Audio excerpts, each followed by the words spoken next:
Manassé, Josias n'était pas encore né. Sa mère n'était pas encore née. Son père, Amon, n'était pas encore né. Son grand-père, Ézéchias, n'était pas encore né. Même son père, son grand-père, Manassé n'était pas encore né.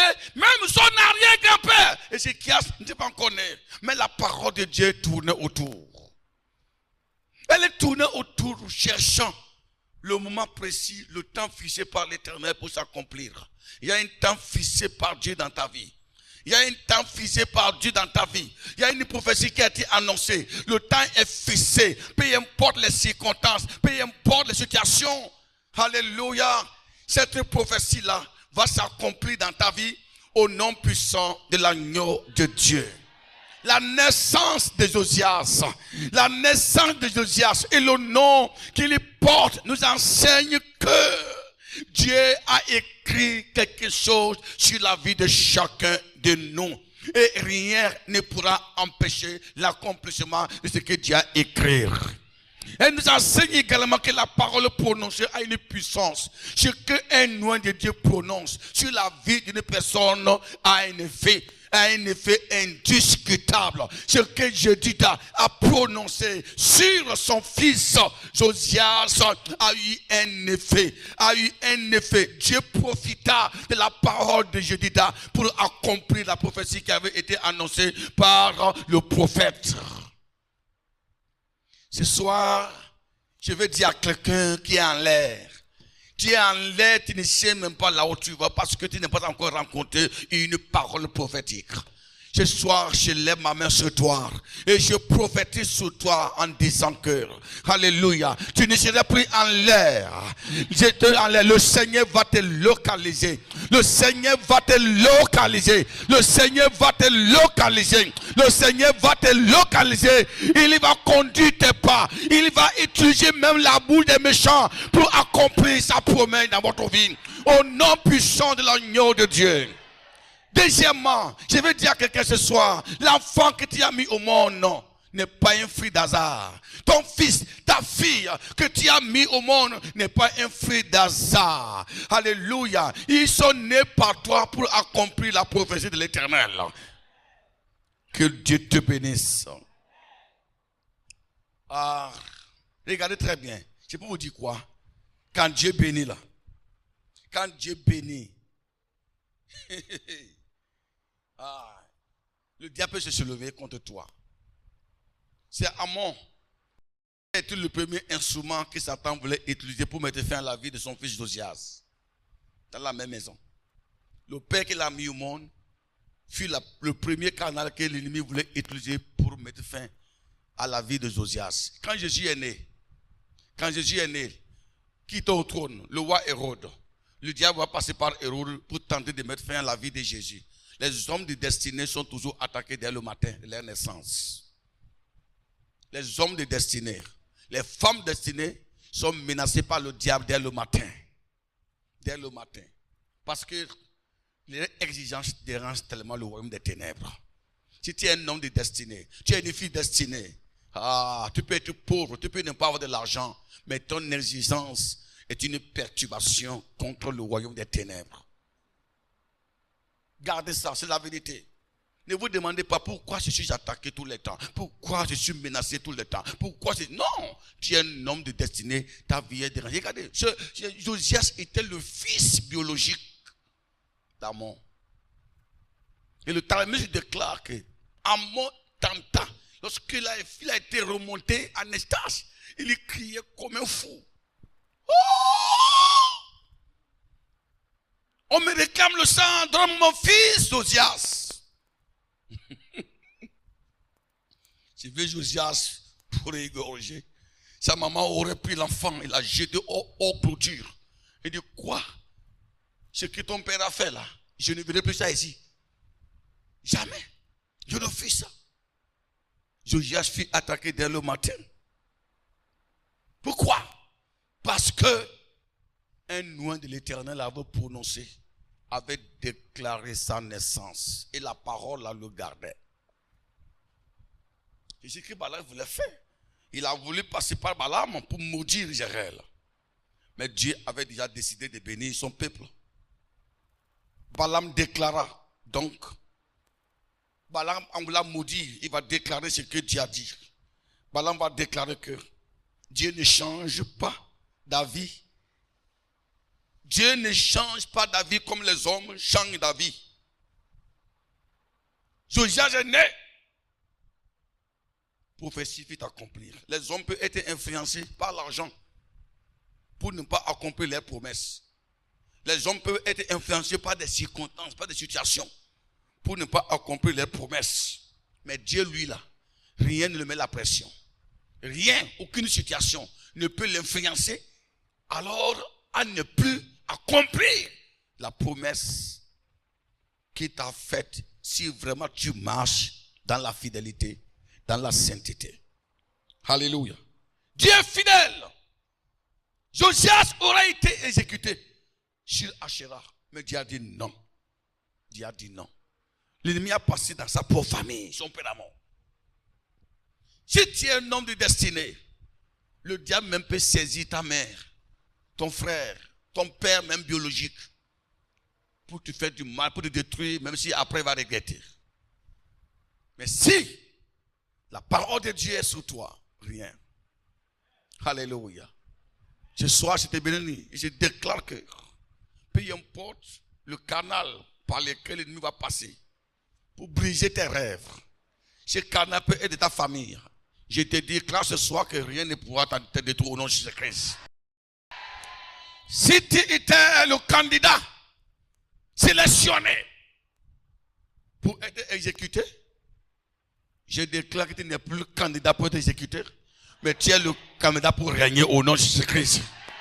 Alléluia. Alléluia. Oui. Jédida bénit Josias. J'ai envie de bénir l'enfant de quelqu'un.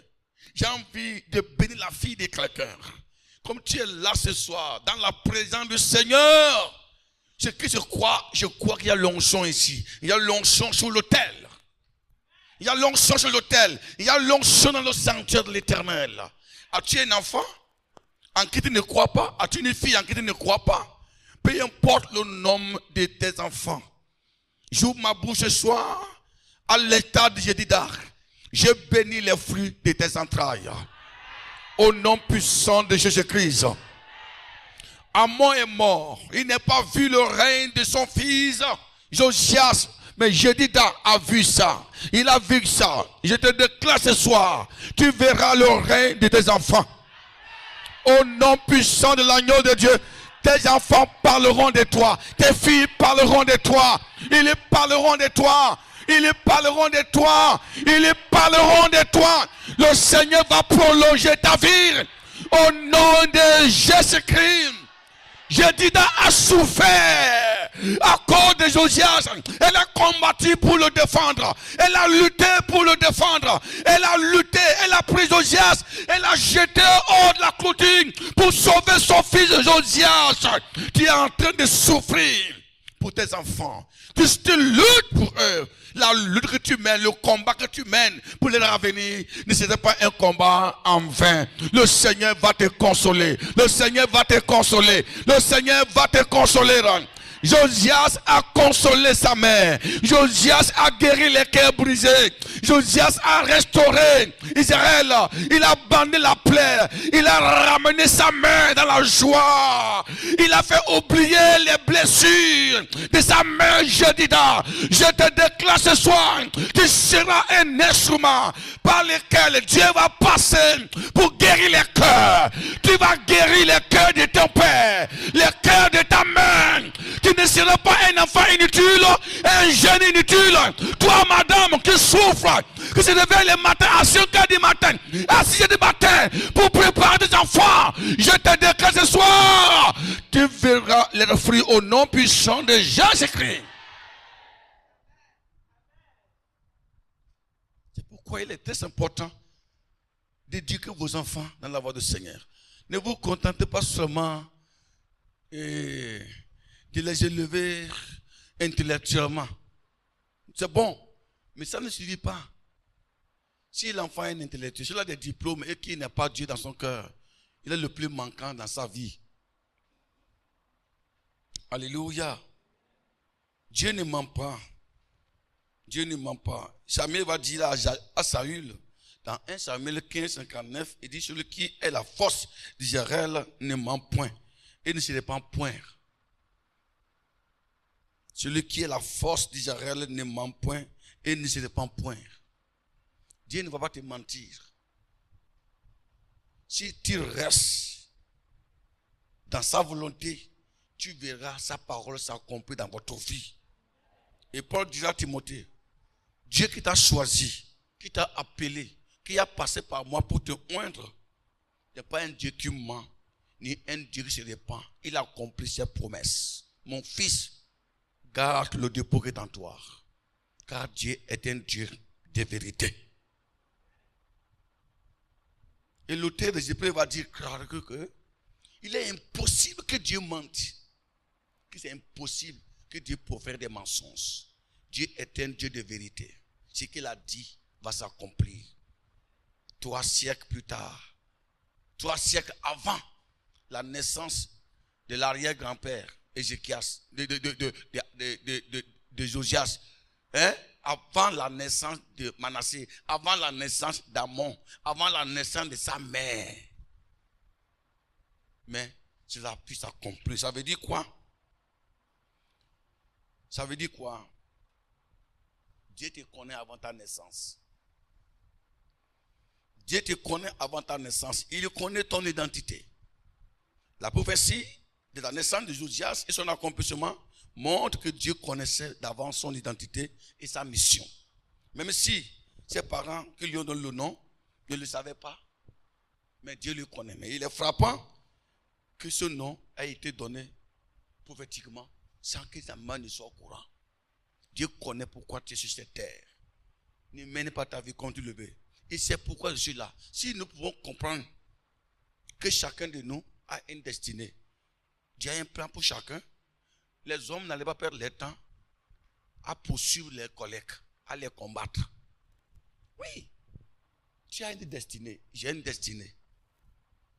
Si nous sommes conscients de cette réalité-là, tout ce que nous allons faire, c'est de faire du bien à celui qui se rencontre sur mon chemin.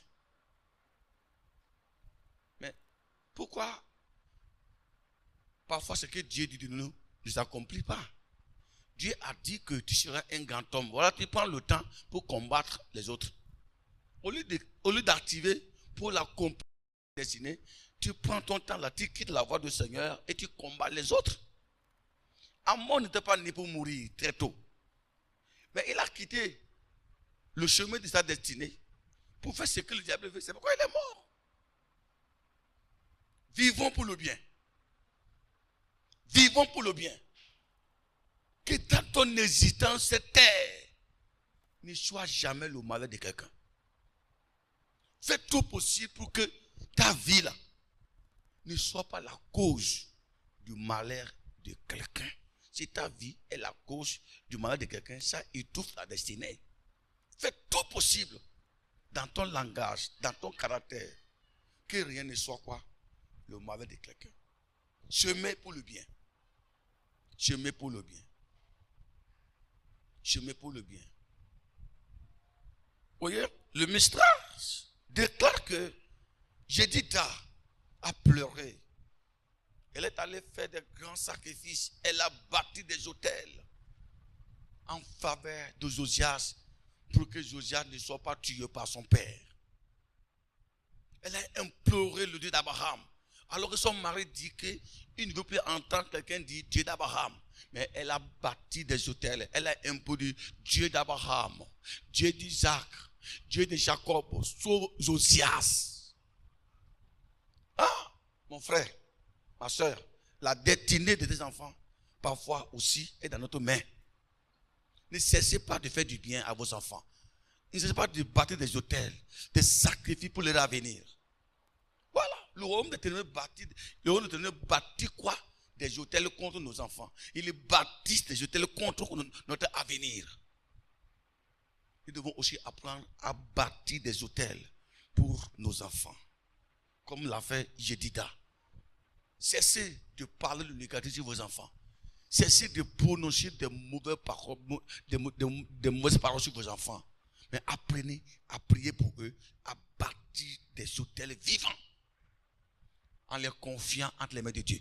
Le jour des ténèbres, les heures sombres viendront. Quand ces heures sombres viendront, ton autel se lèvera, il parlera en faveur de ton enfant. Alléluia. Alléluia. Gloire à Dieu. Gloire à Dieu. Donc la vie de Josias, nous rappelle que Dieu peut avoir un plan pour une personne même avant sa naissance. Comme ce fut le cas de Jérémie. Il dit à Jérémie, avant que ta mère et ton père ne te conçoivent, je te connaissais déjà. Il t'avait déjà établi comme prophète des nations.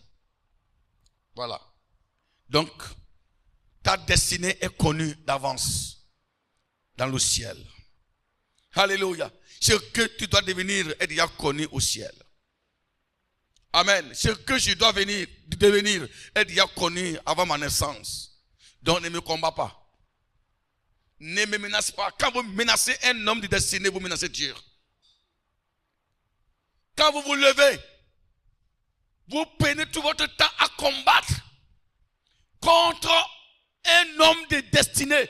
Comme une femme de destinée, tu peux mourir. Tu peux mourir avant ton temps et ta destinée ne sera plus accomplie parce que tu as quitté ton chemin. Fais du bien. Saül s'est levé, il a dit que David ne régnera pas. Mais il a échoué. Il est mort. Il est mort avant le règne de David. Au lieu qu'il soit vivant pour jouir les fruits du règne de David, il est mort. Parce qu'il voulait coûte que coûte empêcher l'accomplissement du plan de Dieu dans la vie de David. Alléluia. Donc, la vie de Josias nous enseigne que tu as un avenir. Tu as un plan pour toi. Et ce plan doit s'accomplir. Et nous enseigne que, peu importe les conditions dans lesquelles tu es né, le plan de Dieu va toujours triompher. Et nous enseigne que tu es né pour réparer des choses que l'ennemi a gâtées dans votre vie. Alors, nous allons voir maintenant, qu'est-ce que Josias a fait quand il est devenu au pouvoir? Quand il est venu au pouvoir. Premièrement, la Bible déclare qu'il est venu au pouvoir d'abord vers les années 640 à 609 avant Jésus-Christ, si nous comptons de façon décroissante. Voilà. Donc, il a gagné 31 ans. Mais qu'est-ce qui a favorisé? Quand il est venu au pouvoir là, il a fait quoi? Premièrement, quand il est venu au pouvoir, il a cherché Dieu dès sa jeunesse. Josias n'est pas attendu pour grandir avant de qu'on puisse servir l'Éternel, chercher Dieu. Il a cherché Dieu avant de même de grandir. Dans 2 Chroniques 34, le verset 3. De la 8e année de son règne, comme il était encore jeune, il cherchait le Dieu de David, son père. Et à la 12e année, il commença à purifier Juda, Jérusalem, les hauts lieux, des idoles, des images taillées et des images en fonte. Quel bel exemple. Quand il est venu au pouvoir, la première des choses, il a servi de chercher Dieu. Tu ne peux pas servir Dieu sans l'avoir cherché. Avant de servir Dieu là, il faut d'abord le chercher. C'est en le cherchant, il va te montrer ce qu'il doit faire. Josias a commencé à chercher Dieu. Au lieu de chercher des idoles, au lieu de chercher des fétiches, il a commencé à chercher Dieu que son père avait ignoré. Alléluia. Veux-tu réussir comme Josias? Il faut aussi chercher Dieu. Deuxièmement, il n'a pas imité les mauvais exemples de son père Amon. Dans 2 Rois 22, 2. 2 Rois, chapitre 22. Allez-y.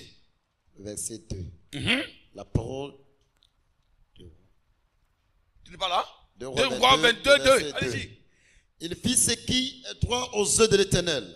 Il Il fit ce qui est droit aux yeux de l'Éternel. Et il marcha dans toute la voie de David son père.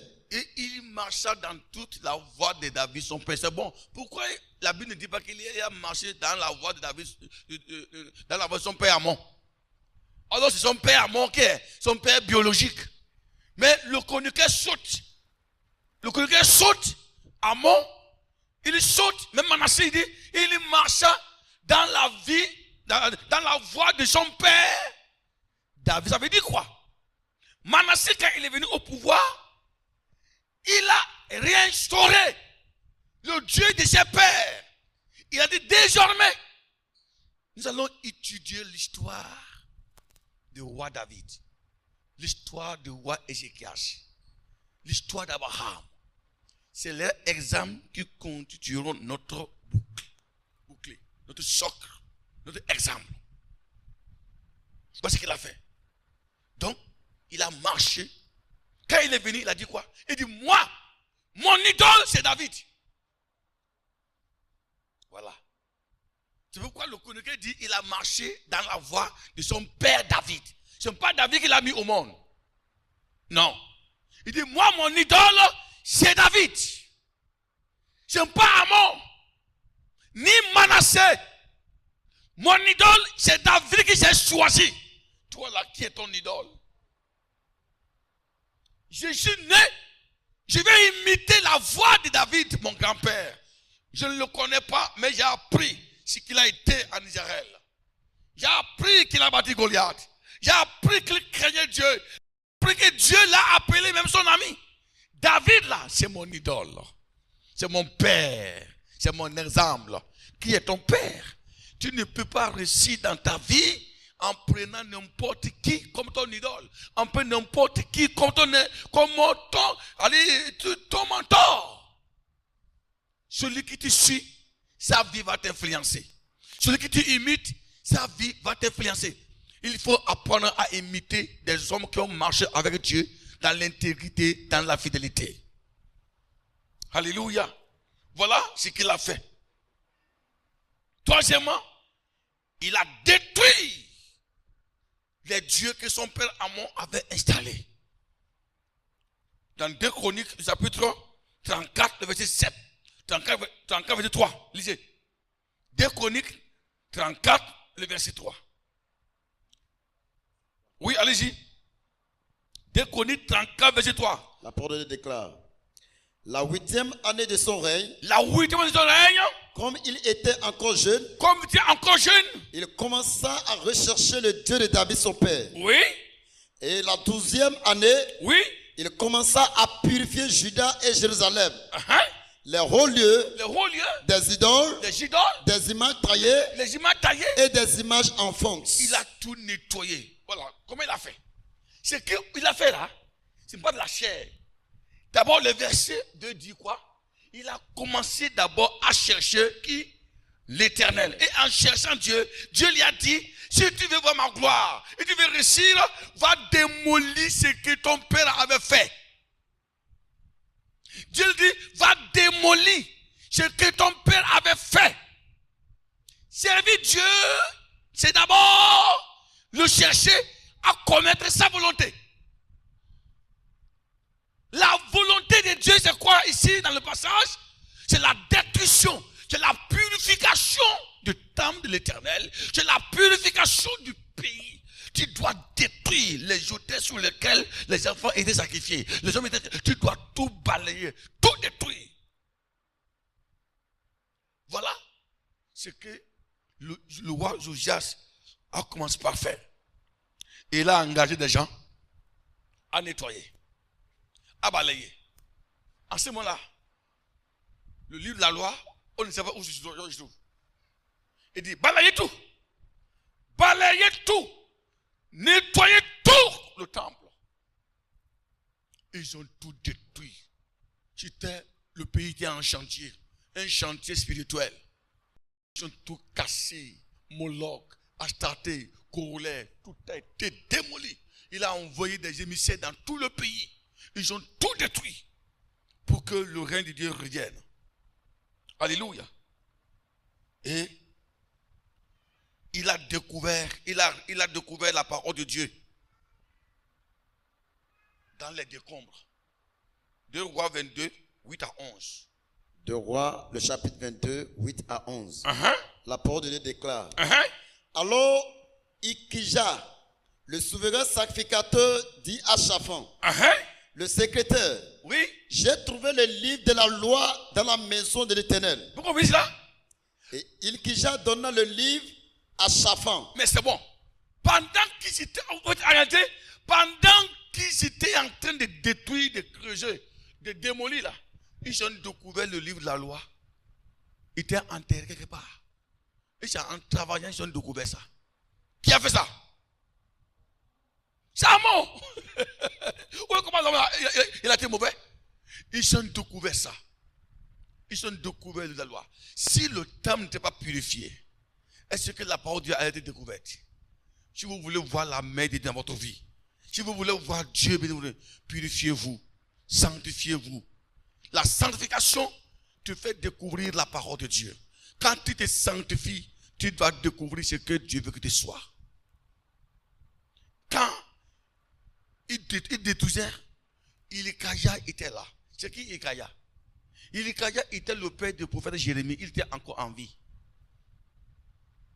Et en ce moment-là, Jérémie était aussi en vie. Le prophète était là. Son père était en vie. Et Jérémie dit, et c'est Ilikaïa, sacrificateur, qui dirigeait les travaux.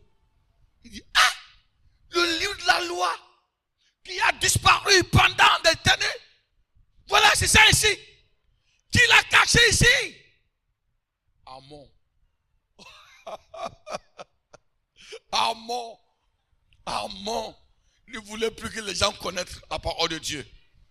Il a pris le livre de la loi et ils ont amené ça au roi Josias. Moi j'ai dit, gloire à l'Éternel. Ce que mon père a caché a été découvert. Le bien qu'il a caché a été découvert. La bénédiction qu'il a cachée a été découverte. Mon frère, ma soeur, lève ta main vers le Seigneur. Le bien qui a été caché, le bonheur caché par toi, Dieu va encore le découvrir au nom de Jésus-Christ. Alléluia. Alléluia. La véritable bénédiction, c'est quoi? C'est la découverte de la parole de Dieu, qui est le fondement de notre vie. Quand le livre de la loi a été découvert, Josias s'est humilié devant Dieu. Lisez 2 Rois 22, 19. 2 Rois chapitre 22, le verset 19. La parole de Dieu déclare. Oui. Parce que ton cœur a été touché. Lorsqu'ils ont lu, quand ils ont pris le livre de la loi, ils ont commencé à lire devant le roi Josias. Et le roi Josias a été touché. Allez-y. Alors, parce que ton cœur a été touché, parce que tu t'es humilié devant l'Éternel, alors, en entendant ce que j'ai prononcé contre ce lieu et contre ses habitants, qui seront un objet d'épouvante et de malédiction, oui. Et parce que tu as déchiré tes vêtements et que tu as pleuré devant moi, moi aussi, j'ai entendu, dit l'Éternel. C'est pourquoi, voici, je te recueillerai auprès de tes pères. Alléluia, alléluia.